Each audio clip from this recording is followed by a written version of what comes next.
Hard വർക്കും നമ്മളൊരു ഡെഡിക്കേഷനും നമ്മളൊരു ഉണ്ടെങ്കിൽ നമുക്കൊരു എക്സാം എന്തായാലും ക്രാക്ക് ചെയ്യാൻ പറ്റും. കാരണം ഞാൻ എൻ്റെ ഒരു ഒപ്പീനിയനാണ് പറയുന്നത്. എനിക്ക് ഒരു 10 ഇയർ ഗ്യാപ്പ് ഉണ്ടായിരുന്നു. അപ്പോൾ അത് മുൻകൂട്ടി കണ്ടുകൊണ്ടാണ് ഞാൻ ഇത്രയും എഫേർട്ട് എടുത്തത്. ഹൗസ് വൈഫായിട്ടുള്ളയോ മറ്റ് വർക്ക് ചെയ്യുന്നതോ ഒരുപാട് ഈ സബ്ജക്റ്റുമായി ടച്ച് ഇല്ലാതെ ഒരുപാട് പേര് കാണും. അപ്പോൾ അവരൊക്കെ ഒരു ധാരണ കാണും, ഇത്രയും വർഷം ഇതിന് വേണ്ടിയിട്ട് എഫേർട്ട് എടുത്ത് പഠിക്കുന്നവരും നമ്മൾ കുറേ വർഷം മറ്റൊരു ഫീൽഡിലായിരുന്നു, ഇനി എങ്ങനെയാണ് ഇതിൽ വീണ്ടും വരിക എന്നൊക്കെ ചിന്തിക്കുന്നവർക്ക് ഉള്ള ഒരു എക്സാമ്പിളായിട്ടാണ് ഞാൻ പറയുന്നത്. ഒരു ഫാമിലിയുടെ ഒരു സപ്പോർട്ട് എന്തായാലും ഈ ഇതുപോലത്തെ ഒരു വലിയൊരു എക്സാം എഴുതുന്നത് ആവശ്യമാണ്. അപ്പോൾ എൻ്റെ ആ ഒരു പ്രിപ്പറേഷനിൽ ഈ ടോസ് അക്കാഡമിയിലെ ഇമ്പോർട്ടൻസ് വളരെയധികമാണ്. അപ്പോൾ ഞാൻ ഒരു സിസ്റ്റമാറ്റിക് ആയിട്ടുള്ള ഒരു സ്റ്റഡി ഞാൻ സ്റ്റാർട്ട് ചെയ്തത് ഈ ടോസ് അക്കാഡമിയിലെ ക്ലാസ് മുഖേന. Good morning to all. എൻ്റെ പേര് സൗമ്യ PS. ഞാൻ ട്രിവാൻഡ്രം ജില്ലയിലെ നെയ്യാറ്റിൻകര പൂഴ്ക്കുന്ന് എന്ന സ്ഥലത്ത് നിന്നാണ് എൻ്റെ താമസം. ലാസ്റ്റ് 12 വർഷമായി ഞാൻ UAE സെറ്റിൽഡാണ്. അവിടെ ടീച്ചിങ് തന്നെയാണ് പ്രൊഫഷൻ. എൻ്റെ വീട്ടിൽ ഹസ്ബൻഡ് 2 കുട്ടികളാണുള്ളത്. ഹസ്ബൻഡിൻ്റെ പേര് അരുൺ, UAEയിൽ വർക്ക് ചെയ്യുന്നു. കുട്ടികൾ ഈവ, രണ്ടാമത്തെ ആൾ ഹാരി. എൻ്റെ ഫാമിലിയിൽ എൻ്റെ അച്ഛൻ, അമ്മ, പിന്നെ 2 സിസ്റ്റേഴ്സാണുള്ളത്. എൻ്റെ പപ്പ KCB സബ് എഞ്ചിനീയറായി റിട്ടയർമെൻ്റ് ആയ വ്യക്തിയാണ്. എൻ്റെ സിസ്റ്റേഴ്സിൽ ഒരാൾ HSI നാച്ചുറൽ സയൻസ് ടീച്ചറായിട്ട് കാസർഗോഡും മറ്റേയാൾ UP ടീച്ചറായിട്ട് പാലക്കാടും വർക്ക് ചെയ്യുകയാണ്. ഞാൻ എൻ്റെ BSc ഡിഗ്രി കംപ്ലീറ്റ് ചെയ്തത് VTM NSS ധനുവച്ചപുരത്താണ്. അതുപോലെ തന്നെ എൻ്റെ MSc കോഴ്സ് ഞാൻ കംപ്ലീറ്റ് ചെയ്തത് യൂണിവേഴ്സിറ്റി കോളേജ് ട്രിവാൻഡ്രത്താണ്.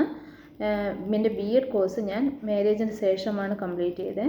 അത് ഞാൻ ചെയ്തത് ന്യൂ BEd കോളേജ് നെല്ലിമൂടാണ്. എനിക്ക് ഇക്കഴിഞ്ഞ HSST zoology state wide example category number 738/2021 ഒരു 6th റാങ്ക് എന്ന ഒരു സ്ഥാനം നേടാൻ ഇടയായി. ഇപ്പോൾ ഞാൻ ഈ വീഡിയോയിൽ എൻ്റെ ആ HSSTയുടെ ആ ജേണിയെക്കുറിച്ചൊന്ന് ഷെയർ ചെയ്യാനാണ് ഉദ്ദേശിക്കുന്നത്. എങ്ങനെയാണ് എനിക്ക് ഈ HSST എന്ന് പറയുന്ന ഒരു ടഫേറിയ എക്സാമിൽ ഒരു 6th എന്ന ഒരു റാങ്ക് നേടാൻ കഴിഞ്ഞെന്നും പിന്നെ അതിന് മുന്നോടിയായിട്ടുള്ള സെറ്റ് എക്സാം എങ്ങനെയാണ് ക്വാളിഫൈ ചെയ്തതെന്നും എൻ്റെ പ്രിപ്പറേഷൻ ടിപ്സുമാണ് ഞാൻ ഈ വീഡിയോയിൽ ഷെയർ ചെയ്യാൻ ഉദ്ദേശിക്കുന്നത്. ഞാൻ നേരത്തെ പറഞ്ഞതുപോലെ ഞാൻ UAEയിൽ സെറ്റിൽഡ് ആയിരുന്നത് കൊണ്ട് തന്നെ ഞാൻ നാട്ടിലെ PSC എക്സാമുകൾക്കൊന്നും ഒരു പ്രിപ്പറേഷനോ അങ്ങനെ ഒരു ജോബ് വേണമെന്നോ ഒരു തോട്ട് എനിക്കുണ്ടായിരുന്നില്ല. അങ്ങനെ ആയിരിക്കുമ്പോഴാണ് നമ്മുടെ ആ ഒരു കോവിഡിൻ്റെ സിറ്റുവേഷൻ വരുമ്പോൾ നമുക്കിനി ഇവിടെ UAEയിൽ നിൽക്കാൻ കഴിയില്ല എന്നൊരു സിറ്റുവേഷൻ വരികയും അപ്പോൾ എന്തായാലും നാട്ടിൽ പോകേണ്ടി വരുമെന്ന ഒരു ഘട്ടത്തിലാണ് ഞാൻ എന്തുകൊണ്ടൊരു PSC എക്സാമിന് പ്രിപ്പയർ ചെയ്തുകൂടാ എന്ന് ചിന്തിക്കുന്നത്. അങ്ങനെയാണ് ഞാൻ പിന്നെ സെറ്റ് എക്സാം എഴുതാമെന്ന ഒരു ഡിസിഷനിലെത്തിയത്. അപ്പോൾ എൻ്റെ സിസ്റ്ററാണ് അതിന് വേണ്ടിയിട്ടുള്ള എല്ലാ ഹെൽപ്പും ചെയ്യുന്നത്. സെറ്റ് എക്സാമിൻ്റെ അപ്ലിക്കേഷൻ കൊടുക്കുന്നതും അതിൻ്റെ സ്റ്റഡി മെറ്റീരിയൽസൊക്കെ എത്തിച്ചേരാൻ വേണ്ടിയിട്ട് ഞാൻ UAEയിലായിരുന്നത് കാരണം എൻ്റെ സിസ്റ്റേഴ്സ് അതിനുവേണ്ടി ഒരുപാട് എഫേർട്ട് എടുത്തിട്ടുണ്ട്. അങ്ങനെയാണ് ഞാൻ എൻ്റെ സെറ്റ് പ്രിപ്പറേഷൻ സ്റ്റാർട്ട് ചെയ്യുന്നത്. ടീച്ചിങ്ങും മെത്തഡോളജി റിസർച്ച് ഇതിനെല്ലാത്തിനും ഞാൻ നോട്ട് സെപ്പറേറ്റ് എഴുതി പ്രിപ്പയർ ചെയ്യുകയാണ് ചെയ്യുന്നത്. ഈ ഒരു നോട്ടാണ് ഞാൻ പിന്നെ ഫ്യൂച്ചറിൽ ആ HSST എക്സാമിന് വേണ്ടിയിട്ടും എന്നെ വളരെയധികം ഹെൽപ്പ് ചെയ്തത്. നമുക്കറിയാം ഈ സെറ്റ് എക്സാം എന്ന് പറയുന്നതും നമ്മൾ വിചാരിക്കുമ്പോൾ അത്ര ഒരു എളുപ്പമുള്ള ഒരു എക്സാം അല്ല. അത് കൃത്യമായ ഒരു പ്രിപ്പറേഷൻ ഉണ്ടെങ്കിൽ മാത്രമേ നമുക്കതും ക്രാക്ക് ചെയ്യാൻ പറ്റൂ.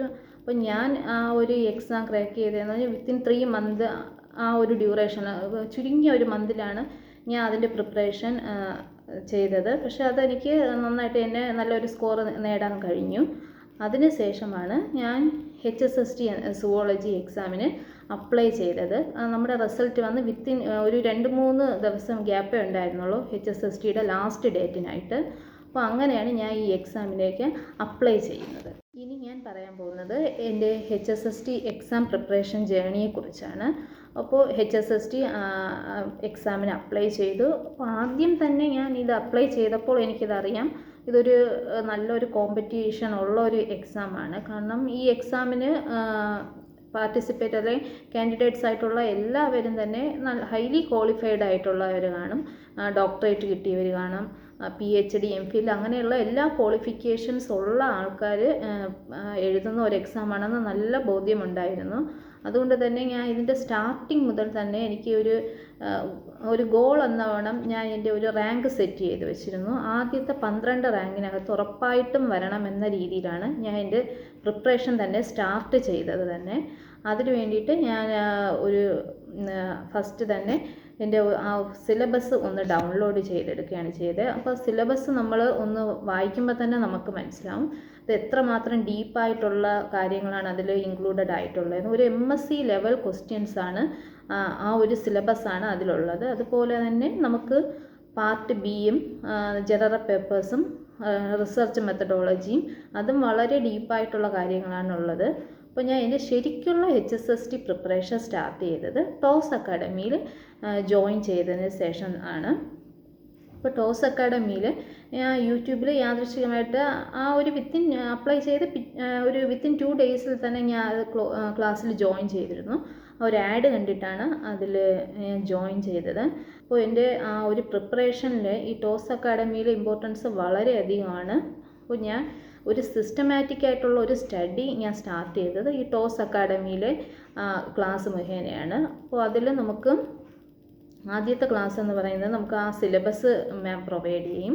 അതിൽ ഓരോ പോർഷൻസിലും ഓരോ മൊഡ്യൂളിലും എത്ര മാർക്ക് ഡിസ്ട്രിബ്യൂഷൻ കൃത്യമായി തന്നെ നമുക്ക് പറഞ്ഞ് മനസ്സിലാക്കി തന്നിരുന്നു.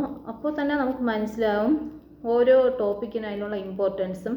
അപ്പോൾ നമുക്ക് ഒരു ടോപ്പ് റാങ്കിലോട്ട് വരണമെങ്കിൽ തന്നെ നമ്മൾ ഒരു ഏരിയ പോലും സ്കിപ്പ് ചെയ്യാതെ കവർ ചെയ്യണമെന്ന് എനിക്ക് അതിൽ നിന്നാണ് മനസ്സിലായത്.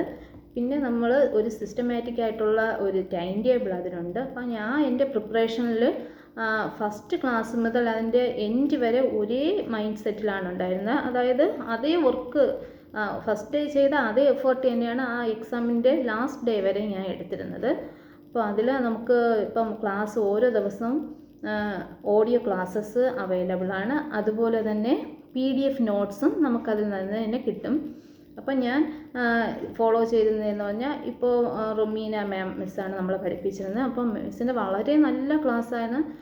നോട്ട്സ് എന്ന് പറഞ്ഞാൽ നമുക്ക് ഒരു ടെക്സ്റ്റ് റിഫർ ചെയ്യേണ്ട കാര്യമേ ഇല്ല. അത്രയും ഡീറ്റെയിൽഡ് ആയിട്ടും പിക്ചർ ഡയഗ്രാം വരെ ഉള്ള ഒരു രീതിയിലുള്ള നോട്ട്സാണ് ടോസ് അക്കാഡമിയിൽ പ്രൊവൈഡ് ചെയ്തിട്ടുള്ളത്.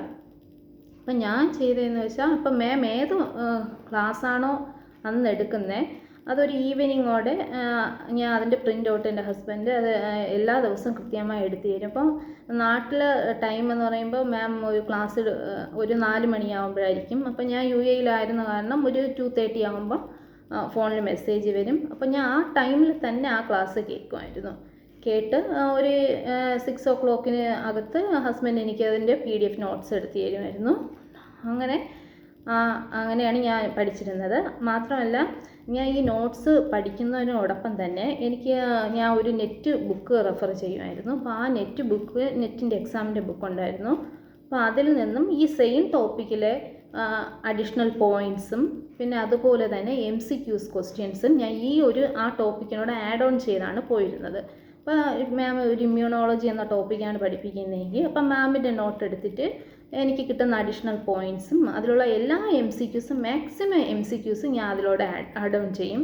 അതിൽ ഗേറ്റ് ലെവൽ എക്സാമിൻ്റെ ക്വസ്റ്റ്യൻസ് ഉണ്ടായിരിക്കും, നെറ്റിൻ്റെ എക്സാം ക്വസ്റ്റ്യൻസ്, പിന്നെ സെറ്റിൻ്റെ തന്നെ പ്രീവിയസ് ക്വസ്റ്റ്യൻസും എല്ലാം ഇൻക്ലൂഡഡ് ആയിരിക്കും. അങ്ങനെയാണ് ഞാൻ എൻ്റെ പ്രിപ്പറേഷൻ കൊണ്ടുപോയിക്കൊണ്ടിരുന്നത്. ഇനി ഞാൻ പറയുന്നത് എൻ്റെ പ്രിപ്പറേഷൻ എങ്ങനെയായിരുന്നു, ഞാൻ ഏത് ടൈമൊക്കെയാണ് പഠിച്ചിരുന്നത്, അങ്ങനത്തെ കാര്യങ്ങളാണ്. അപ്പോൾ ഞാൻ പറഞ്ഞല്ലോ നേരത്തെ ഈ HSST എന്ന ഒരു ടഫയറി എക്സാമാണെന്ന് ആദ്യമേ അറിയാവുന്നത് കൊണ്ട് തന്നെ മാക്സിമം ഞാൻ എഫേർട്ട് എടുക്കാൻ വേണ്ടി റെഡിയായിരുന്നു. മാക്സിമം ടൈം ഇതിനു വേണ്ടി തന്നെയാണ് സ്പെൻഡ് ചെയ്തിരുന്നത്. ഏറ്റവും കൂടുതൽ ഞാൻ പഠിച്ചിരുന്നത് ഏർലി മോർണിംഗ് 2 o'clock മുതൽ രാവിലെ വെളുപ്പിന് എണീക്കും 8 o'clock വരെ. നമുക്ക് കാരണം ആ ടൈമിൽ ഒരു ഡിസ്റ്റർബൻസ് ഉണ്ടാവില്ല, കാരണം കുട്ടികളും എല്ലാവരും ഉറക്കമായിരിക്കും. അപ്പോൾ നമുക്ക് കണ്ടിന്യൂസ് ആയിട്ടിരുന്ന് പഠിക്കാനുള്ള ഒരു ടൈമുണ്ട്. കാരണം എൻ്റെ രണ്ടാമത്തെ കുട്ടി ആ ടൈമിൽ ചെറുതായിരുന്നു, ഈ ടെക്സ്റ്റൊക്കെ വലിച്ച് കീറുന്ന ആ ഒരു ഇതായിരുന്നു. അപ്പോൾ അവൻ മാക്സിമം ഉറങ്ങുന്ന ടൈമിലായിരിക്കും എനിക്ക് എൻ്റെ പ്രിപ്പറേഷൻ കൊണ്ടുപോകാൻ പറ്റുന്നത്. അപ്പോൾ ഞാൻ ആ ടൈമിൽ ചെയ്തിരുന്നത് എൻ്റെ അഡീഷണൽ നോട്ട്സ് അതിൽ ടോസ് അക്കാഡമിയിലെ നോട്ട്സ് പകൽ സമയം ക്ലാസ് കേൾക്കുകയും രാത്രി കാലങ്ങളിലും എൻ്റേതായ ടൈമിൽ ഞാൻ എൻ്റെ പ്രിപ്പറേഷൻസും MCQs പ്രാക്ടീസ് ചെയ്യാനും അങ്ങനത്തെ എല്ലാ ക്വസ്റ്റ്യൻസ് കളക്ട് ചെയ്തും അങ്ങനെയാണ് എൻ്റെ പ്രിപ്പറേഷൻ കൊണ്ടുപോയിരുന്നത്. പിന്നെ പുറത്ത് പോകുന്ന ടൈമൊക്കെ കുറച്ചും ഔട്ടിങ് പോകുന്ന വളരെ കുറവായിരുന്നു. ആ ടൈമൊക്കെ ഞാൻ ഇരുന്ന് പഠിക്കാനാണ് യൂട്ടിലൈസ് ചെയ്തിരുന്നത്. കാരണം എനിക്ക് എല്ലാവർക്കും ഇങ്ങനെ ആവണമെന്നില്ല. കാരണം ഇതിൽ ഈ സബ്ജക്റ്റുമായി ടച്ചുള്ളവർക്ക് വലിയ ടൈം ഇതിന് യൂട്ടിലൈസ് ചെയ്യേണ്ട ആവശ്യമില്ല.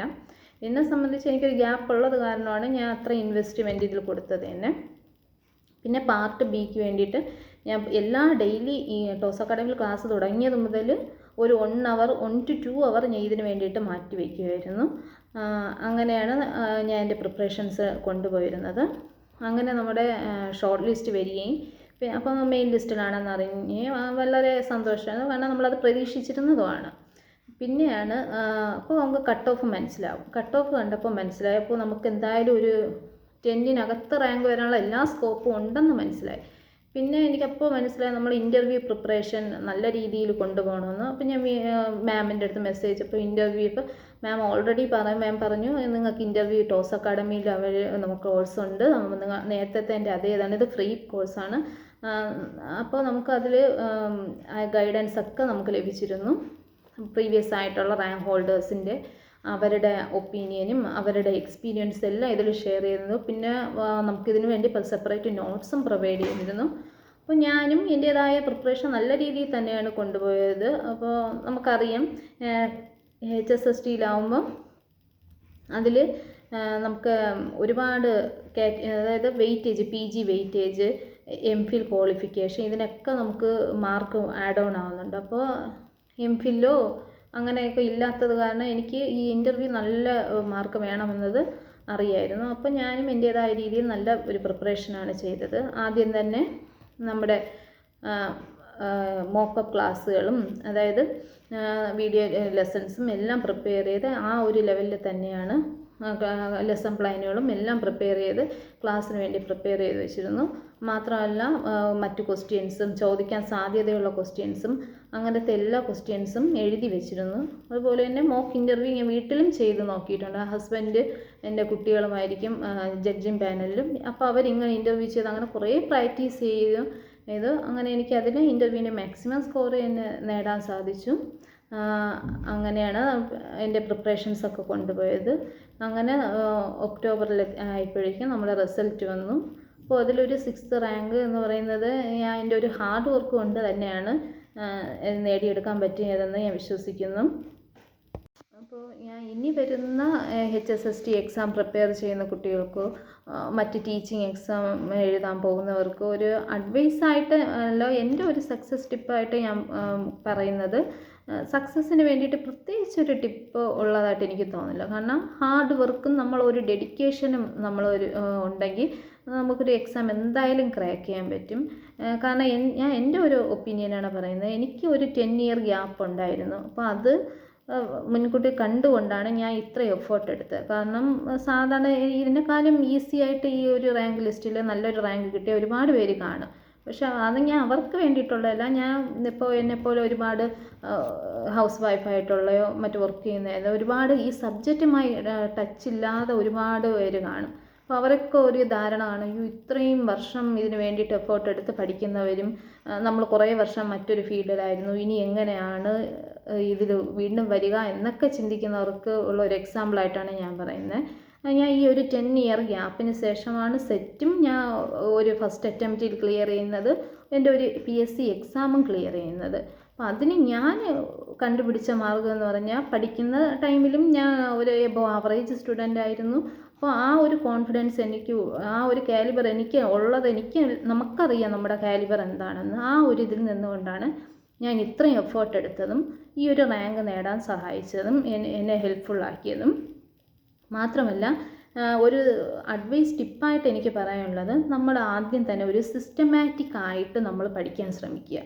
അതായത് നമുക്കൊരു PSC പ്രൊവൈഡ് ചെയ്തിട്ടുള്ള ഒരു ഒരു നല്ലൊരു സിലബസ് ഉണ്ട്. നമുക്ക് ആ സിലബസിനുള്ളിലുള്ള കാര്യങ്ങൾ നമ്മൾ നന്നായിട്ട് പഠിക്കുക. നന്നായിട്ട് മീൻസ് നമ്മൾ ആദ്യം അതിൻ്റെ ഒരു ബേസിക് ബേസിക് അറിഞ്ഞിട്ട് അതിൽ നിന്ന് ബിൽഡപ്പ് ചെയ്ത് പോയി കഴിഞ്ഞാൽ നമുക്ക് എക്സാം ക്രാക്ക് ചെയ്യാൻ എളുപ്പമായിരിക്കും. കാരണം നമ്മളിപ്പോഴുള്ള PSC എക്സാമുകൾ നോക്കിയാൽ നമുക്ക് മനസ്സിലാവും.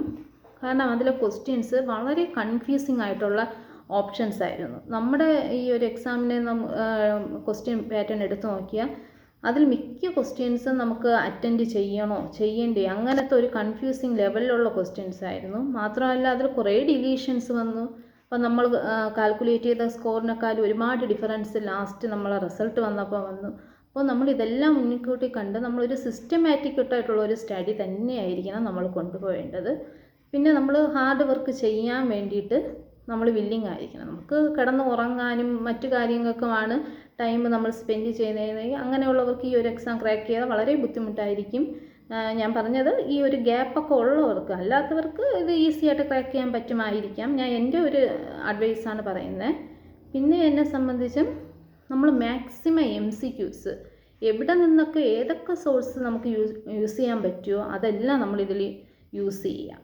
ഞാൻ ഒരുപാട് questions, GATE level questions, NET level questions, previous സെറ്റിൻ്റെ ക്വസ്റ്റ്യൻസ് എല്ലാം ഇതിൽ റെഫർ ചെയ്തിട്ടുണ്ട്. പക്ഷേ അത് നമുക്ക് യൂസ്ഫുൾ ആയോ എന്ന് ചോദിച്ചാൽ എനിക്ക് 100% പറയാൻ പറ്റില്ല. പക്ഷേ നമുക്കത് അത്രയും നമ്മൾ വർക്ക് ചെയ്യുമ്പോൾ ഉള്ള ആ ഒരു കോൺഫിഡൻസ് നമുക്ക് ലാസ്റ്റ് എക്സാമിൽ നമുക്കത് ക്ലിയർ ആയിട്ട് നമുക്ക് റിസൾട്ടിൽ നമുക്ക് കാണാൻ പറ്റും. അതുപോലെ തന്നെ പിന്നെ നമ്മൾ ചെയ്യേണ്ട ഒരു കാര്യം എന്ന് പറഞ്ഞാൽ നമുക്ക് ഒരു ഫാമിലിയുടെ ഒരു സപ്പോർട്ട് എന്തായാലും ഈ ഒരു ഇതുപോലത്തെ ഒരു വലിയൊരു എക്സാം എഴുതുമ്പോൾ ആവശ്യമാണ്. കാരണം ഇപ്പോൾ നമുക്ക് എന്നെ സംബന്ധിച്ച് ഞാനും ഹസ്ബൻഡും 2 കുട്ടികളും മാത്രമേ ഉള്ളൂ. അപ്പോൾ നമുക്ക് ആ വീട്ടിൽ എനിക്കിപ്പോൾ വീട്ടിലെ ജോലികൾ എനിക്കിഷ്ടമുള്ള ടൈമിൽ ചെയ്യാം, ഇന്ന ടൈമിൽ ചെയ്യേണ്ട, വേണമെങ്കിൽ ചെയ്യാതിരിക്കാം, അങ്ങനത്തെ ഒരു ഫ്രീഡം ഉള്ളത് കൊണ്ടും പിന്നെ എൻ്റെ ഹസ്ബൻഡ് വളരെ എഫേർട്ട് എടുത്തു. ഈ ഒരു റാങ്കിലെത്താൻ എനിക്ക് മറ്റാരുടെ ഹെൽപ്പിനേക്കാളും എന്നെ ഹെൽപ്പ് ചെയ്തിട്ടുള്ളത് എൻ്റെ ഹസ്ബൻഡാണ്. ആൾ എനിക്ക് പല ക്വസ്റ്റ്യൻസും ഡൗൺലോഡ് ചെയ്തെടുത്ത് തരും. പിന്നെ മാത്രമല്ല വീട്ടിലെ എൻ്റെ എല്ലാ കാര്യങ്ങളിലും ഹെൽപ്പ് ചെയ്യുമായിരുന്നു. നീ ഇരുന്ന് പഠിച്ചോ, മറ്റു കാര്യങ്ങൾ ഞാൻ നോക്കാം, അങ്ങനത്തെ ഒരു ലെവലിലായിരുന്നു. പിന്നെ എൻ്റെ കുട്ടികളും ഇതിന് വേണ്ടിയിട്ട് ഒരുപാട് എഫേർട്ട് എടുത്തിട്ടുണ്ട്. അപ്പോൾ ഇനി വരുന്നവർക്കും എക്സാം എഴുതാവുന്നവർക്കും നിങ്ങളുടെ ഫാമിലിയിൽ നിന്നൊരു സപ്പോർട്ട് ഉണ്ടെങ്കിൽ അവർക്ക് എന്തായാലും മുന്നോട്ട് വരാൻ സാധിക്കും. അപ്പോൾ എല്ലാവർക്കും ബെസ്റ്റ് വിഷസ് നേരുന്നു. എല്ലാവർക്കും നല്ലൊരു പൊസിഷനിലെത്താൻ സാധിക്കട്ടെ എന്ന് ആശംസിക്കുന്നു.